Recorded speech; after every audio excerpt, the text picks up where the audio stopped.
Salut, aujourd'hui nous allons parler d'un point très important, c'est comment est-ce qu'on atteint un objectif. Si tu souhaites atteindre un objectif, il ne suffit pas en fait de l'avoir en tête, de l'écrire, de te le répéter ou bien d'avoir un vision board. En fait, ce qu'il te faut avant tout, c'est de devenir la personne qui atteint cet objectif. Cette personne-là, il faut que tu te demandes qu'est-ce qu'elle fait au quotidien, quelles sont les actions qu'elle pose, comment elle se comporte, comment elle agit au quotidien pour pouvoir atteindre les objectifs que cette personne, elle atteint. Concrètement, imagine tu veux courir un marathon. Il ne suffit pas de l'avoir sur un vision board, d'écrire tous les soirs ou tous les matins que tu veux courir un marathon.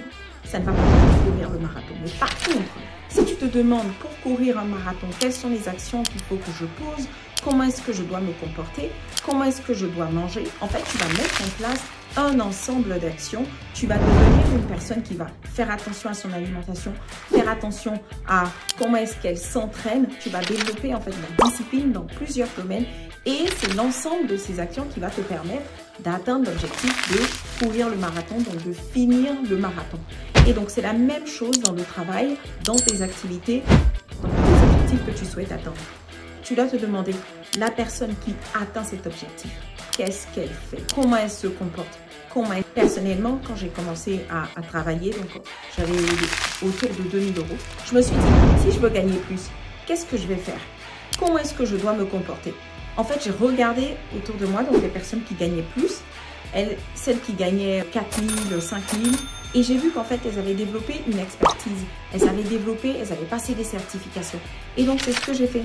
J'ai développé l'expertise, passé des certifications et aussi appris à négocier.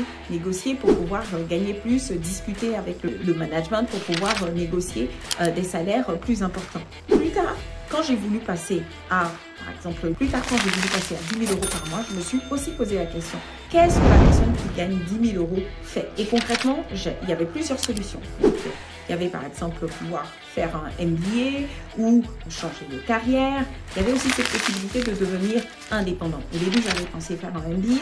Plus tard, j'ai été rattrapée donc, par l'envie d'entreprendre et cette idée de créer l'entreprise, de devenir freelance, ça m'a beaucoup plu. Je suis restée freelance. Donc, avec le statut d'indépendant, donc j'ai pu passer de 4 000 €, 5 000 € à 10 000 €, 12 000 €, 13 000, 15 000 €. Et plus tard, je me suis posé la question, qu'est-ce qu'une personne qui gagne 30 000 € fait? Comment est-ce qu'elle se comporte? Comment est-ce qu'elle agit? Qu'est-ce qu'elle fait au quotidien? Et là, j'ai réalisé qu'en fait, il fallait que je travaille beaucoup plus l'aspect réseau, partenariat. Et c'est ce que j'ai fait.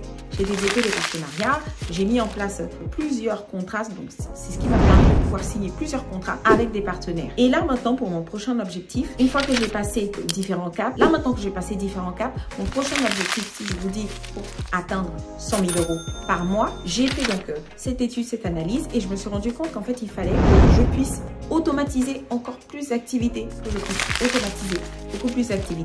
que je puisse déléguer certaines activités et ce temps dégagé va me permettre de pouvoir me concentrer sur l'aspect commercial. Bien sûr, à côté, il y a aussi le leadership parce qu'il faut travailler avec ses équipes, pouvoir les motiver et pouvoir les encadrer et leur fournir les systèmes pour qu'ils puissent travailler de façon autonome. Donc, en fait, la personne qui atteint 100 000 €, elle a mis en place des systèmes qui lui permettent de pouvoir travailler sur les aspects commerciaux, mais aussi permet à son équipe de pouvoir être autonome. Donc, vraiment, à vous de faire cette analyse, de vous demander la personne qui atteint l'objectif que vous voulez atteindre, qu'est-ce qu'elle a fait, quelles sont les actions qu'elle a posées, comment elle se comporte, comment est-ce qu'elle agit, elle est déterminée, elle est disciplinée dans quels aspects, qu'est-ce qu'elle fait au quotidien. Et à partir de là, vous allez agir comme cette personne. On dit souvent fake it until you make it.